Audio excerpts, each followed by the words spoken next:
গল্পর second part. উনি যখন দেশের বাহিরে চলে যায় তারপরে থেকে উনার সাথে আমার যোগাযোগ বা কথাবার্তা কিভাবে হয় কিভাবে শুরু হয় সেটাই আজকের গল্পতে বলবো। তো আমরা ওইখানে আসার 1 বছর পরে উনি দেশের বাহিরে চলে যায়। অনার্স কমপ্লিট করে উনি বাহিরে চলে যায়, পড়াশোনার জন্যই চলে যায়। যেহেতু ওনার আগে থেকে একটা স্বপ্ন ছিল উনি দেশের বাহিরে যাবে, বিশেষ করে উনি দেশের বাহিরে সেটেল হওয়ার ওনার চিন্তা ভাবনা ছিল।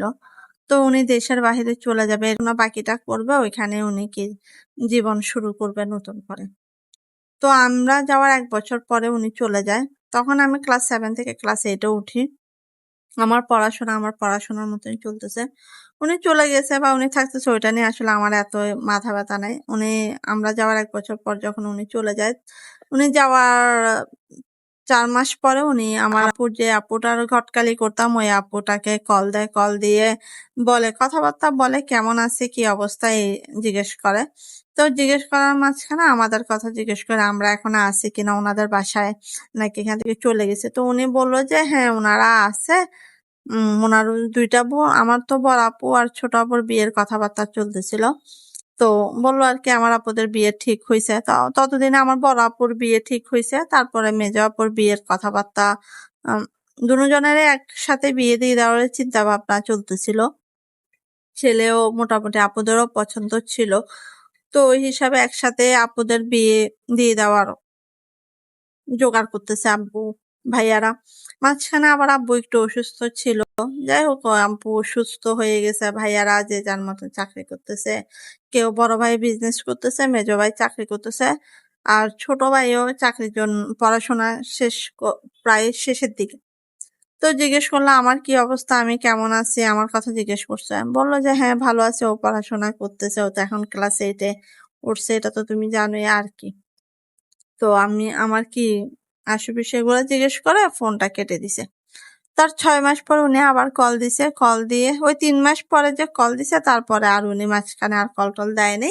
6 মাস পর উনি আবার কল দিছে। ততদিনে আমার আপুদের বিয়ে হয়ে গেছে। বড় ভাইয়া বিজনেস করতেছে, মেজো ভাইয়াও চাকরি করতেছে, ছোট ভাইয়াও চাকরি করতেছে। এই ভাইয়াদেরও মোটামুটি বিয়ের কথাবার্তা মানে অনেকটাই কাছাকাছি এই আর কি। আব্বু অনেকটা অসুস্থ হয়ে গেছে আর আমি আমার মতন পড়াশোনা করতেছি। আমার আসলে কার বিয়ে হইলো কার কি ওগুলো নিয়ে আমার এত চিন্তা ভাবনা। আমি যখন ক্লাস 8 এ পড়ি আমি তখনও কি খেলাধুলার মুডেই ছিলাম। ততদিন আমার ক্লাস 8 এ কমপ্লিট হয়ে গেছে, আমি ক্লাস 9 এ উঠছি। 6 মাস পর উনি যখন কল দিয়েছে তখন আমি ক্লাস 9 এ পড়ি।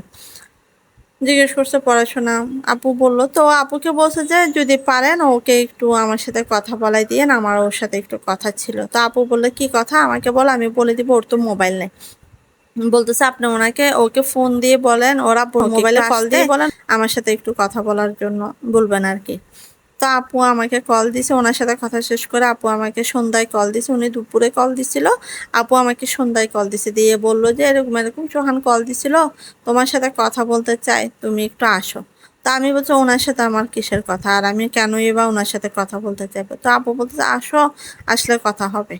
তো আমি সন্ধ্যার সময় আপুদের বাসায় যাই। বই মানে আপু থেকে পড়া দাগাই নিব এরকম বলে বাসায় যাই আর কি, আপুদের বাসায় যাই। যাওয়ার পর আপু বলল যে ও আমাকে কল দিছিল, তোমার সাথে ও একটু কথা বলতে চায়।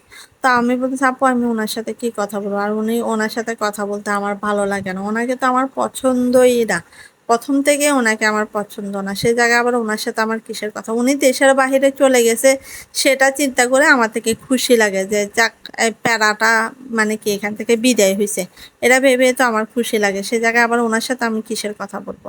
তা আপু বলতেছে আচ্ছা বলো না কি বলে শোনো। পরে আপু ওনাকে মিসড কল দিছে, উনি কল দিছে। কল দেওয়ার পরে আমাকে বললো, আপু বললো যে হ্যাঁ ও আসছে, কথা বলতে পারো। তারপর আমাকে মোবাইল দিল, আমি বললাম সালাম দিলাম, দিয়ে জিজ্ঞেস করছে কেমন আছে, উনিও জিজ্ঞেস করছে। ফার্স্টে ধরে কেমন আছো, পড়াশোনা কেমন চলতেছে, দুষ্টামি করিও না, এই করিও না, সে মানে যত জ্ঞান আছে পৃথিবীর যত জ্ঞান সব উনি আমাকে দিচ্ছে আর কি। আমি ওনার মতো আমি জ্ঞান শুনতেছি আর মনে মনে বলতেছি এই কলটা কাটার পরে আমি আর জীবনও তো আপনার সাথে কথা বলবো না। আর কেনই বা আমি কথা বলবো, কথা বলার তো প্রশ্নই ওঠে না। তারপর আমি সবকিছুতে হ্যাঁ হ্যাঁ হ্যাঁ হ্যাঁ বলতেছিলাম। পরে বলতেছে আচ্ছা ঠিক আছে, রাখি, ভালো থাকবা, হ্যাঁ ঠিকঠাক মতন পড়াশোনা করবা, তোমার আম্মুর খেয়াল রাখবা। আমি বলছি আচ্ছা ঠিক আছে, সালাম দিয়ে আমি ফোনটা রেখে দিছি। আমি পরে আপুকে বলছি যে উনি আর কখনো আমাকে খুঁজলে দিবেন না, আমি ওনার সাথে কথা বলতে চাই না, সবসময় জ্ঞান শুনতে ভালো লাগে না। তারপর আপু হাসতেছে, বলছে আচ্ছা ঠিক আছে, আর কল দিলে আমি বলবো যে তোমার সাথে এই ধরনের কথা না বলতে। পরে আমি চলে আসছি। তার ২-৩ মাস পরে উনি আবার কল দিছে, দিয়ে আপুকে বলতেছে যে ওকে একটু ডাকেন, আমি ওর সাথে একটু কথা বলতে চাই। তো আপু বলছে যে হ্যাঁ কথা বলতে চাও বলো, সমস্যা নেই, কিন্তু ওকে জ্ঞানমূলক কথা বলিও না, কেমন আছে ভালো আছে জিজ্ঞেস করি, আর তোমার কোনো কিছু বলার থাকলে তুমি বলিও, এত জ্ঞান দেওয়ার দরকার নাই, দিলে ও আর তোমার সাথে কথা বলবে না বলে দিছে। তারপর আপু কল দিল আমার আব্বুর নাম্বারে, কল দিয়ে বলতেছে একটু আসো। তারপর আমি যাই, যাওয়ার পরে আপু মিস কল দিয়ে বললো যে আপু বললো যে হ্যাঁ কথা বলো, ও আর তোমাকে কিছু বলবে না, জ্ঞান দিবে না, তুমি কথা বলো। তারপরে যাওয়ার পরে আপু মিস কল দিছে, উনি কল করছে, সাথে সাথেই কল দেয়। মনে হয় মোবাইল নিয়ে বসে থাকে, আমরা কখন মিস কল দিবে ওই আশায়। কল দেওয়ার পরে বলল যে কেমন আছো এই সেই। আমি বলছি হ্যাঁ ভালো আছি, আপনি কেমন আছেন। আমিও জিজ্ঞেস করছি কি অবস্থা। জিজ্ঞেস করার পর আমাকে বলল যে তুমি আপু থেকে নাম্বারটা লিখে নিয়ে যাও, তোমার আম্মুর নাম্বার বা তোমার বাবার নাম্বার থেকে আমাকে একটা মিস কল দিও। তা আমি চিন্তা করছি কেনই বা মিস কল দিব, আপনার ওনার সাথে আমি কি কথা বলবো। বলতেছে মিস কল দিও, যখনই সুযোগ পাবা মিস কল দিও, আমি তোমাকে কল দিব। আর তখনকার সময় কল রেট তো অনেক ছিল, তখন তো আর এত মানে কি ভিডিও কল বা এগুলার ছিল, এত বেশি অ্যাভেলেবেল ছিল না। যারা মোটামুটি রিচ তাদের কাছে দামি মোবাইল ছিল, এত বেশি ছিল না। যে কি ২০০০ কত সালের ৬-৭-এর ঘটনা, তখন তো এত ভিডিও কলের সিস্টেম ছিল না। তো তখন বেশিরভাগ সময় নাম্বারেই সবাই কথা বলতো। মিস কল দিলে উনি কল দিবে বলছে, আমিও নাম্বারটা লিখে নিয়ে আসছি। আমিও কেন জানি নাম্বার লিখে নিয়ে আসছি, কি কারণে জানি না। আপু নাম্বার লিখে দিল, আমিও কি প্রায় ৫-৬ দিন পর আম্মুর নাম্বার থেকে ওনাকে মিস কল দিলাম। দেওয়ার পরে উনি কল দিছে, কথা বলছে। তারপর তো আম্মুর নাম্বার জানলো, আমি প্রায় সুযোগ পাইলে আমাকে বলছে মিস কল দিতে, তো আমি মিস কল দিই, কথা বলি। তখন একটা সিস্টেম ছিল, যারা ৭-৮-এর দিকে ২০০৭-৮ সালে যখন যারা মোবাইল চালাইতো, বিশেষ করে মানে নোকিয়া ফোনগুলা, ওই মোবাইলগুলোর মধ্যে একটা একটা অপশন ছিল, নো স্ক্রিন টাইপের একটা মানে কি অপশন ছিল, নো স্ক্রিন। এইটার মধ্যে আপনার কল আসলে মানে বোঝা যাবে না যে কেউ আপনাকে কল দিচ্ছে, অনেকটা সাইলেন্ট সিস্টেমের ছিল তখনকার সময়ের মোবাইলটা। মানে কল আসলে বোঝা যাইতো না যে কেউ কল দিচ্ছে কিনা। এমনি অন্য কলগুলো আসলে মানে ভাইব্রেট হইতো বা রিংটন হতো, কিন্তু ওই মোবাইলটাতে একটা সিস্টেম ছিল, ওইটা 5টা নাম্বার করে রাখা যেত। তো তার মধ্যে আমি চালাকি করে আমার আম্মুর মোবাইলে ওনার নাম্বারটা এরকম করে রাখছি। তো উনি ওনাকে আমি বলছি যে আমি এরকম সিস্টেমটা করে রাখছি, উনি যখন ফ্রি হইতো উনি মিস কল দিত, মিস কল দিলে আমি মানে কি আবার ওনাকে মিস কল দিলে উনি ব্যাক করতো। আর তখনকার সময় মোবাইল তো এখন যেরকম সবার হাতে হাতে মোবাইল, ২৪ ঘন্টা সবাই মোবাইল নিয়ে বসে থাকে, তখন তো এরকম সিস্টেম ছিল না। তখন সাপ একটা খেলনা ছিল, গেমস ছিল মোবাইলে। আমি বেশিরভাগ সময় আম্মুর মোবাইলটা নিয়ে ওই গেমসটাই খেলতাম, যার কারণে মোবাইলটা দেখা যেত বেশিরভাগ সময় আমার কাছে থাকতো। তো উনি মিস কল দিলে আমি সুযোগ করে ওনাকে মিস কল দিলে উনি কল দিত, কথা বলতাম। এইভাবে কথা বলতে বলতে প্রায় ১ বছরের মতন কথা বলছি। আমি ক্লাস 9 শেষ করে ক্লাস 10-এ উঠছি, তখন আমি ওনার সাথে কথা বলি, উনিও আমার সাথে কথা বলে। তারপরে ক্লাস 10-এ যখন উঠি তখন একটা ভালোবাসা, 14ই ফেব্রুয়ারি ভালোবাসা দিবস, উনি আমাকে বলল যে কি তুমি কি কাউকে পছন্দ করো, টোরা নাকি আমাকে জিজ্ঞেস করলো। আমি বলছি এগুলা তো করার মানে আমার তো এগুলার দিকে কোনো নজর নাই, প্রেম প্রীতি ভালোবাসা এগুলো আমার তেমন একটা পছন্দ না। আমার ফ্রেন্ডরা করতো দেখতাম, বা আমার কাউকে সাহায্য করা লাগলে করতাম, কিন্তু নিজে কখনো প্রেম করব এই জিনিসটা কখনো মাথায় তখন আসে না, আর এটা নিয়ে কখনো চিন্তাও করতাম না। তো আমি বলতেছি না, আমি প্রেম ভালোবাসা এগুলো কারোর সাথে করি না, কারোর সাথে কথা বলি না। তো বলতেছে কিছু মনে না করলে তোমাকে একটা কথা বলতে চাই, আজকে তো 14ই ফেব্রুয়ারি ভালোবাসা দিবস, আজকে সবাই সবাইকে প্রপোজ করে, ফুল দেয়, গিফট দেয়, আমি তো তোমাকে কিছুই দিতে পারতেছি না, বা আমি তো তোমাকে আমি তো তোমার সামনে নাই, সেজন্য কোনো গিফট দিতে পারতেছি না। তো আমি তোমাকে একটা কথা জানাইতে চাচ্ছিলাম, অনেকদিন যাবৎ জানাইতে চাচ্ছি, আসলে জানানো হয়ে ওঠে নাই, বা তুমিও পড়াশোনা করতেছো, তুমি ছোট, তোমাকে কিভাবে বলবো বা তুমি কিভাবে নিবা, সেজন্য আসলে আর তোমাকে বলা হয় নাই। তোমরা যখন আমাদের বাসায় প্রথম আসো তখনই তোমাকে দেখে আমার ভালো লাগছে, আমি তোমাকে কি তখন থেকে পছন্দ করি, সেজন্য আমি তোমাকে এত বকা দিতাম, ডাক দিতাম, শাসন করতাম, কারণ তোমাকে আমার ভালো লাগতো বা আমি তোমাকে অনেক পছন্দ করি। তুমি যদি কিছু মনে না করো, তুমি চাইলে আমার সাথে, আমাকে যদি তোমার ভালো লাগে, তুমি আমার মানে আমার সাথে রিলেশনে আসতে পারো, বা আমি তোমাকে ভালোবাসি, তুমি আমারটা অ্যাকসেপ্ট করতে পারো। আমি তোমাকে বিয়ে করতে চাই। আমি আসলে প্রেম ভালোবাসা বুঝি না, আমি দেশে আসলে আমি তোমাকে বিয়ে করতে চাই, বিয়ে করে তোমাকেও আমি কি এখানে নিয়ে আসবো।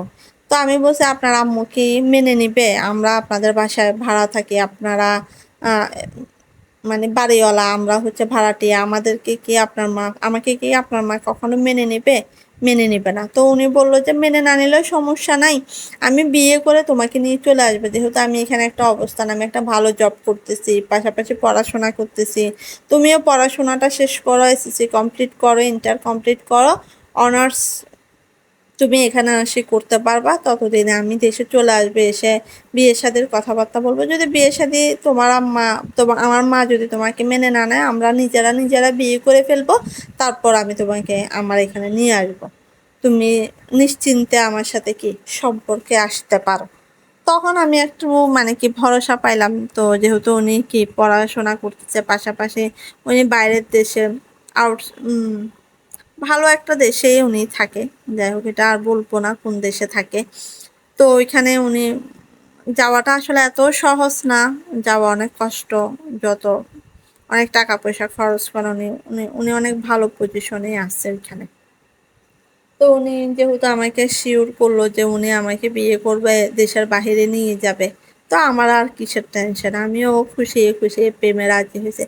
এমন না যে ওনাকে আমি একেবারে উনি দেখতে শুনতে অসম্ভব সুন্দর, স্মার্ট অনেক, মানে বললাম না, ওনাকে আমাদের এখানে যারা অনেক ভাড়াটিয়ারা, যারা আমার অনেক ফ্রেন্ডরাও ওনাকে পছন্দ করে, অনেক মেয়েরা ওনার প্রতি ক্রাশ খায়, মানে পছন্দ করে আর কি। আর মোটামুটি প্রভাবশালী, ওনারা পছন্দ করাটাই তো স্বাভাবিক না? তো উনি যখন আমাকে শিওর করলো যে উনি আমাকে নিয়ে যাবে, বিয়ে করবে, আমিও কি রাজি হয়েছি সম্পর্কে আসলে আসার জন্য।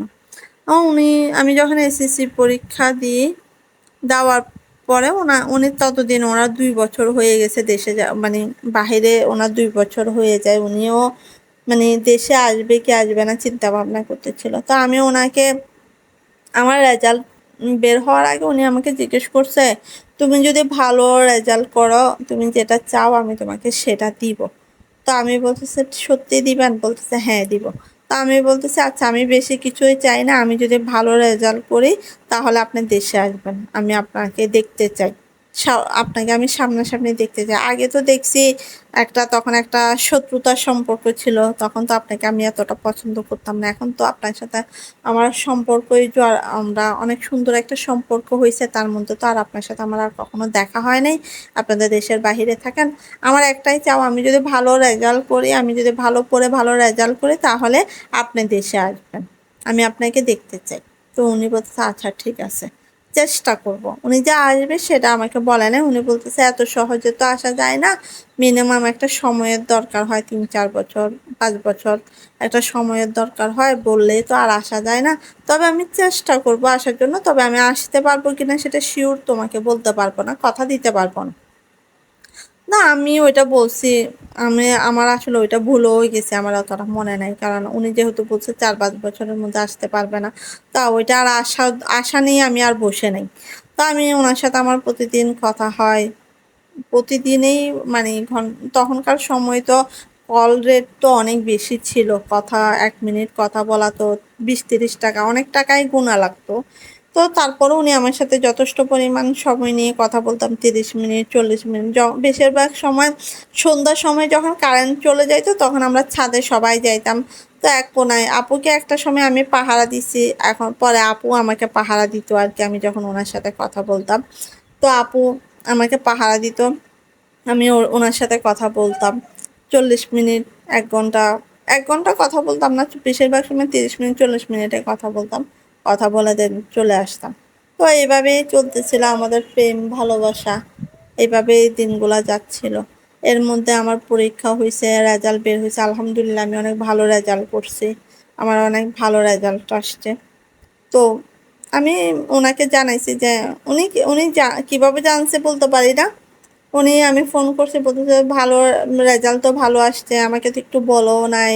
তো আমি বলছি আসলে আমি সুযোগ পাই নাই, যেহেতু আমার ফলাফল আসছে, তখন বাসায় সবাই ছিল, মোটামুটি মেহমানরা ছিল, আপুরাও আসছে, ভাইয়ারাও মোটামুটি সবাই ছিল, তাই আর আমি আসলে সুযোগ পাচ্ছিলাম না মোবাইল নিয়ে কল দেওয়ার, আর আপনাকে জানাইতেও পারিনি।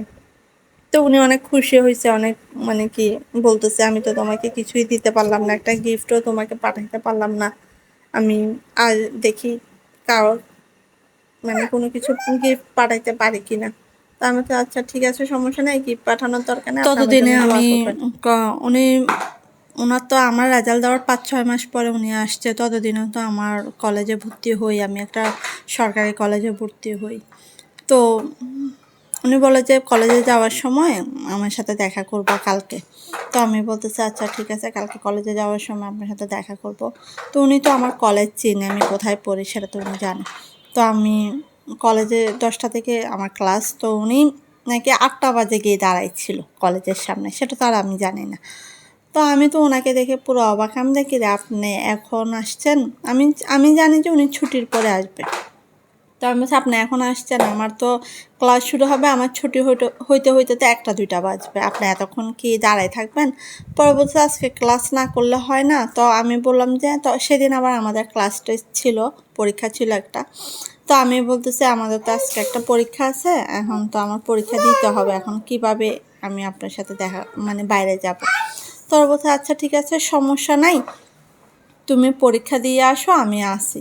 তো আমাকে বলতেছে আমি আবার জিজ্ঞেস করছি আপনি কখন আসছেন? বলতেছে আমি সকাল 8টায় আসছি। আমি তো সকাল 8টায় কেন আসছেন? আমার ক্লাস তো 10টা থেকে, আপনি 8টায় কেন আসছেন? বলতেছে যে আমি 8টায় না আসলে যদি 10টায় আসতাম, যদি এখানেও তখন অনেক মানে মেয়ের ভিড়ে, আমি একটা গার্লস কলেজে ভর্তি হই, বুঝলো এত মেয়ের ভিড় আমি তোমাকে কোথায় খুঁজে পাইতাম বলো, সেজন্য আমি আগে দাঁড়াইছিলাম যেন কি আমি তোমাকে খুঁজে পাই। আমি বলছি আল্লাহ, তাই বলে এত আগে আসবেন? পরবর্তী আচ্ছা ঠিক আছে, সমস্যা নাই, তুমি ক্লাস টেস্ট পরীক্ষা দিয়ে আসো, আমি এখানে দাঁড়াই আছি, তারপরে আমরা একটু বাইরে যাব। তারপর আমি ওনাকে বললাম আচ্ছা ঠিক আছে, আমি যাই ভিতরে যাই, পরীক্ষা দিই। পরীক্ষা দিয়ে প্রায় বের হইতে হইতে আমার 1:30 বেজে গেছে পরীক্ষা দিয়ে। ততক্ষণ আমি ভাবছি উনি চলে গেছে হয়তো বা কি, কোথাও হয়তো বা ঘুরে টুরে আবার আসবে, 1:30টার মতো চলে আসবে। পরে দেখতেছে উনি সেম ওই জায়গায় মানে কি ওইখানে একটা টঙের দোকান ছিল, ওইখানে চা খাচ্ছে, বসে আছে।